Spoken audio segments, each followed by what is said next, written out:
But you know something? The Christian church, the organized Christianity, is afraid to accept the Christ. We correctly preach, accept Christ. Accept, yes, but they're afraid to accept him. Because Christ wants to be you.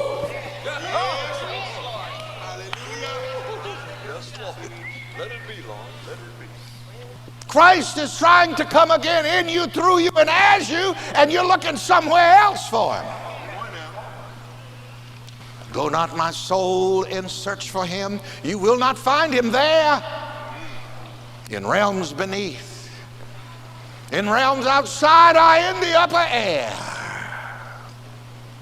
Finally, when the prodigal son came to himself, he came back to the Father. And as I say, that is a giveaway right there. He came to himself and came to the Father. When you come to yourself, you come to God. Say that 3 times. When you come to yourself, come to God. When you come to yourself, you come to God. When you come to yourself, you come to God. And I'm not talking about your ego. As I tell you again and again, this is divine principle. This is divine being. This is divine self-consciousness. I love that song. It's a pop song. The version I like is sung by Nancy Wilson, where she says, I've never been to me. I've been to Paris, I've been to Rome, I've been to all of these other different places, but oh, I've never been to me. And that's the case. So the prodigal son, when he finally got back to the Father, he said, Father, I've sinned. I made him a snake. I left the Father's house looking for what I already had. I left the Father's house looking for who I already am.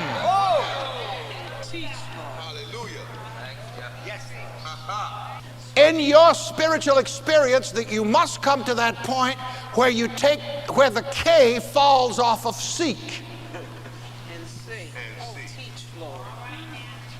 Somewhere in the study guide, Reverend Knight says, a person looking for God is like a fish in the ocean looking for the ocean. I'm going to run what I said a while ago past you again. At some point in your spiritual experience, the K has to fall off of seek. What do you have left? Oh, say, can you see?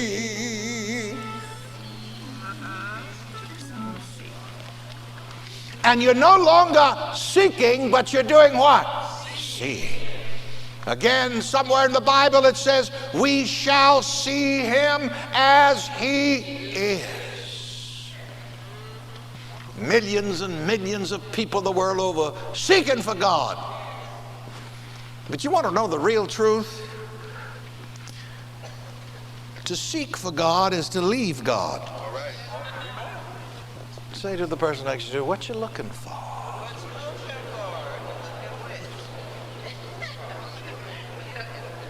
Accept Christ in you, the hope of glory. See, that's the whole thing with people. They're always looking for an other. There ain't no other mother. There ain't no other father.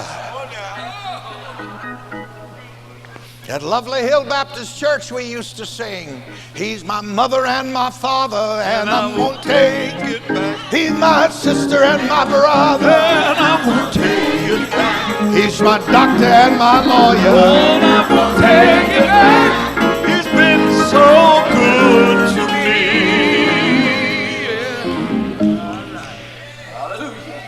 Say again to the person next to you, what you looking for? Woo. My. If you're looking for it, you're looking from it. You're looking away from it. Yes, sir. Looking for what you're looking with. You see, here we go with the subject. I knew what I was doing.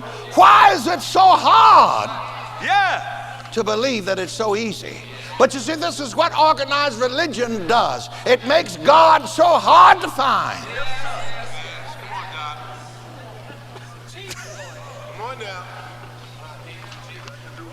They have you playing hide and go seek with God. And say to the person next to you, stop playing hide and seek with God.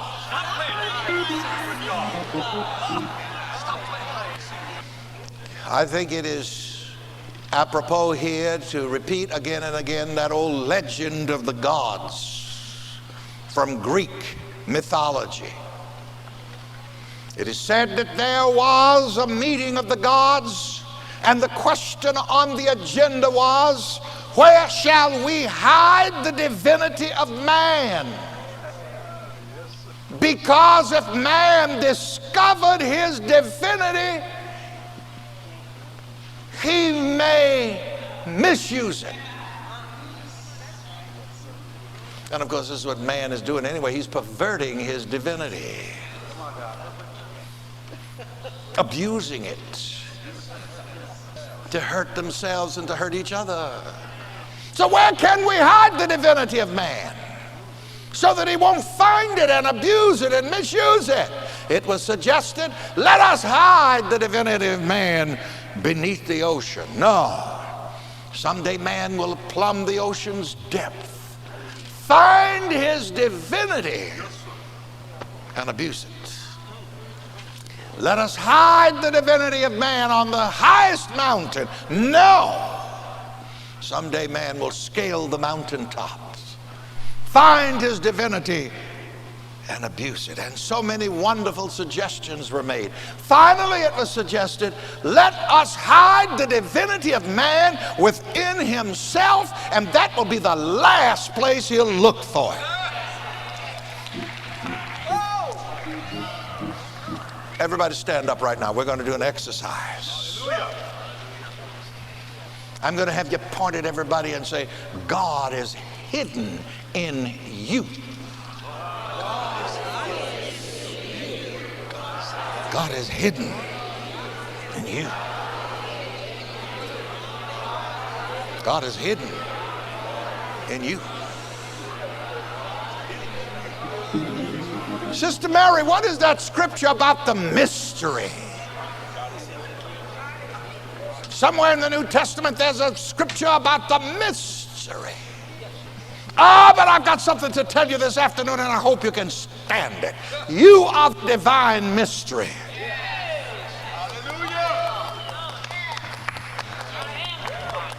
Over there in that wheelchair, you are the divine mystery. God's hidden in you.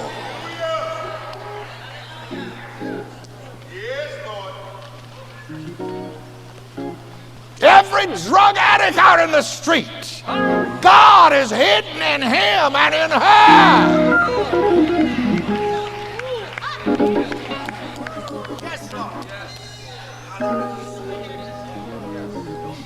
In the worst SOB you ever met, God is hidden in that person.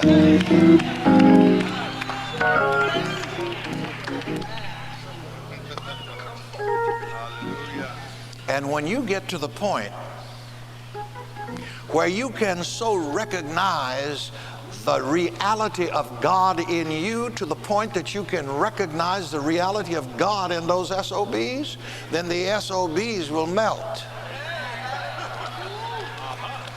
There's somewhere some mystery. Yes, behold, I show you a mystery. Behold, I show you a mystery. We shall not all sleep. We shall not all sleep. But we shall all be changed. Yeah, but we shall all be changed. In a moment. In a moment. In the twinkling of an eye. In the twinkling of an eye. At the last trump. At the last trump, when the trumpet of For the truth, trumpet shall sound. when the trumpet of truth sounds in your self-consciousness. the trumpet of the truth of who you are in God and who God is in you,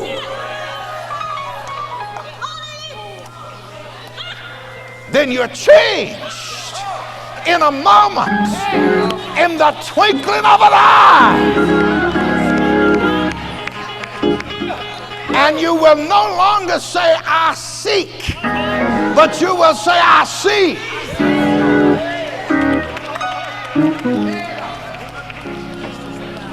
You are the mystery. Stupid as you think you are, bad as you think you are, sinful as you think you are. But I'm glad you never fooled God. When that prodigal son staggered back up that hill with that reefer in one side of his mouth and that empty wine bottle hanging out of his pocket, the father looked right straight through all of his mess and said, this is my son.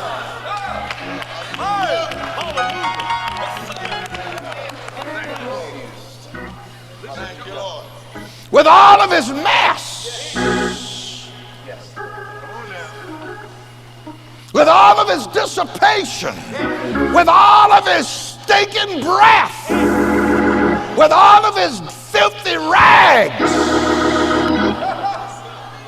with all of his mistakes. You church folks wonder who this is that I'm hugging.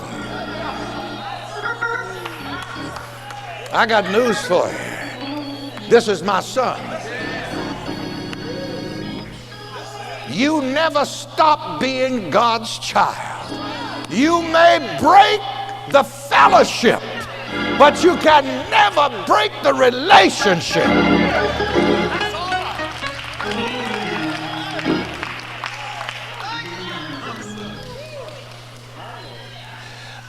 Also, and listen to me closely now, what I'm about to say, even your ability to sin is a part of your divinity. What kind of church is this? Your free will. God gave you a mind. You can think negative with it or you can think positive with it. A part of your divinity is that you have the choice. You can go to heaven or you can go to hell.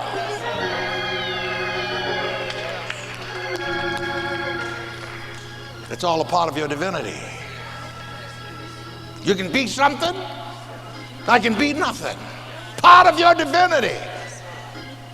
Your power of choice. Choose you this day whom you shall serve. You make the choice. It's a part of your divinity. You can choose to be poor or you can choose to be rich. And even if you choose to be poor, you're still rich.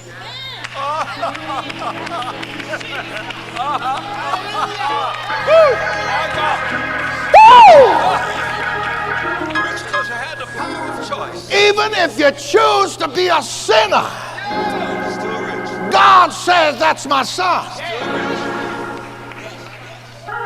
I like the King James. This is my son.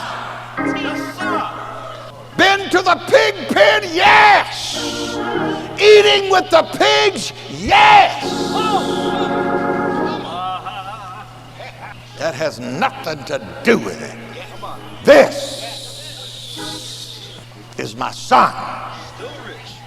Doesn't look like it. Hasn't been acting like it. Has not been living like it. Has not been drinking like it. Has not been smoking like it. But this mess that looks hopeless to you, looks like a disgrace to you, point at one another and said, God always knows who you are.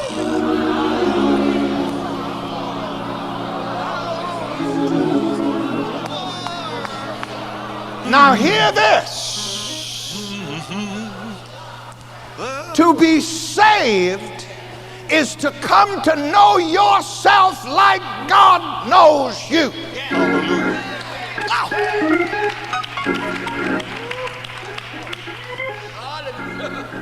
Tell him I'm a child of God. Tell him I'm a child of God. Oh! Now that's salvation. To come to know yourself as God